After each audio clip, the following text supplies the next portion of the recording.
আজকের রেসিপি হলো cheese pasta. এই রমজানে ইফতারের জন্য খুব সুন্দর একটা রেসিপি, যেটা সহজেই বানানো যাবে। এবার আমরা একটা পাস্তাকে গরম পানিতে দিয়ে সিদ্ধ করে নেব, তার মধ্যে হাফ চামচের মতো লবণ। এবার একটা প্যানে কিছুটা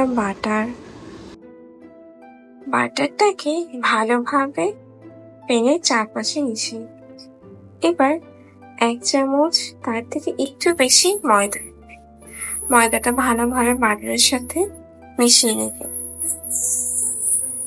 যেভাবে ভিডিওতে দেখা যাচ্ছে। এবার এর মধ্যে সামান্য একটু দুধ নিয়ে নিব।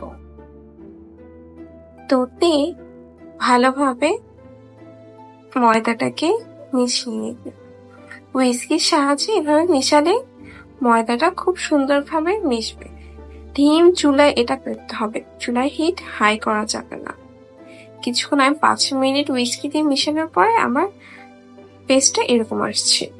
এবার কিছুটা কালো গোলমরিচ দিয়ে মিশিয়ে আলাদা করে রাখ। এবার একটা প্যানে তেলের মধ্যে মুরগি কুচি করা নিয়ে কিছুক্ষণ ভেজে নেব।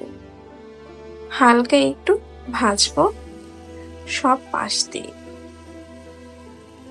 ভাজা শেষ করে এটাকে আরেকটা পাত্রে উঠিয়ে নেব। সেম প্যানের মধ্যে আবার বাটার দিয়ে নিব, যে প্যানটা আমরা কিছুক্ষণ আগে মুরগি ভেজেছিলাম। এবার এর মধ্যে রসুন কুচি, তার সাথে আবার পেঁয়াজ কুচি দিয়ে নাড়তে থাকব। এবার পেঁয়াজ কুচিও দিয়ে নিলাম, দিয়ে প্রত্যেকটা ভালোভাবে নাড়তে থাকবো যতক্ষণ না পর্যন্ত পেঁয়াজগুলো হালকা ব্রাউন কালার চলে আসে। এই যে আমার ব্রাউন কালার চলে আসছে। এবার এর মধ্যে ক্যাপসিকাম, আপনার যেটা ভালো লাগে আপনি তাও ইউজ করতে পারবেন। গাজর, যে কোনো আইটেম ইউজ করা যাবে। এবার ক্যাপসিকাম দিয়ে ভালোভাবে নেড়ে নিব।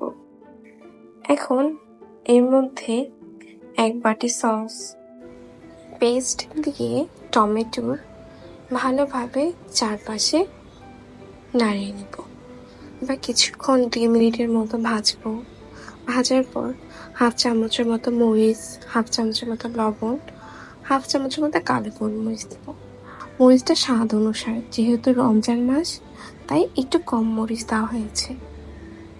এবার প্রত্যেকটি উপকরণকে ভালোভাবে মিশিয়ে নিব কিছুক্ষণ ভেজে। 5 মিনিটের মতো ভাজা হয়েছে। এবার পাস্তার প্যাকেটে থাকা মশলাটা এর মধ্যে দিয়ে নিব।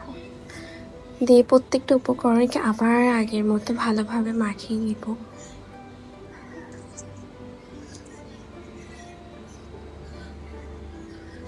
এখন এর মধ্যে যে আলাদা করে মুরগি ভাজাগুলো রাখা হয়েছিল এর মধ্যে দিয়ে দেব।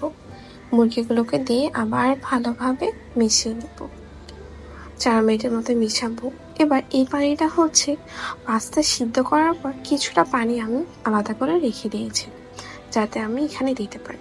পাস্তার পানিটা দিলে ফ্লেভারটা খুব সুন্দর আসে।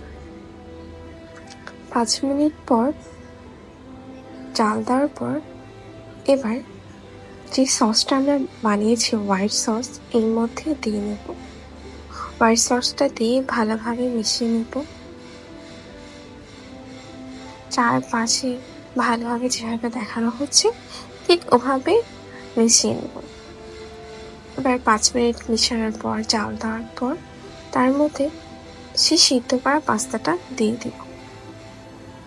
পাস্তাটা দিয়ে ভালোভাবে এপিট ওপিট করে ভেজে নেব, যাতে পাস্তার গায়ে ভালো করে সসটা লাগতে পারে।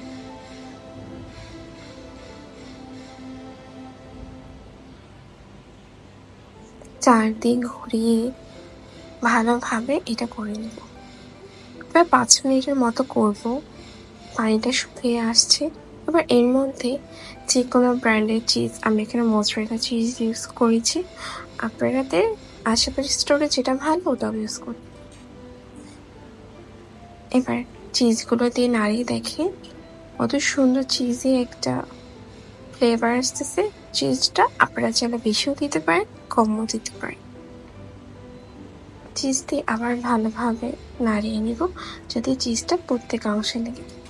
এবার দেখুন কিভাবে চিজ ওভারলোড হয়ে আছে।